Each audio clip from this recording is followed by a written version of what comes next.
That's one of the things with banking is not tech. Mm-hmm. You know, things move so fast in tech, and it just doesn't in banking. There's tons of banks who don't even have a mobile app yet, which seems crazy to me. Mm-hmm. There's a lot of banks that don't that they're not on the internet. Those are typically the smaller banks. I was actually looking at a statistic today. Apparently, between 2010 and 2015, only 3 new banks opened in the United States. Wow.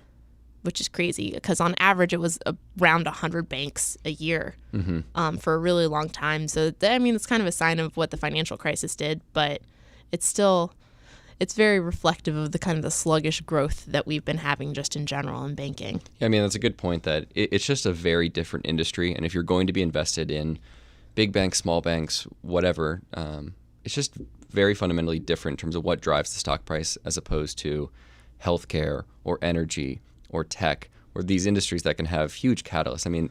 You look at a biotech stock that they talk about on the healthcare industry focus. You can have a 50% pop in a day based on some reading or finding in the process there, but that's just not going to happen with the big banks. It's going to be a slow march up. I know one of the things that Motley Fool founder David Gardner says is that the stock market takes the stairs up and the elevator down.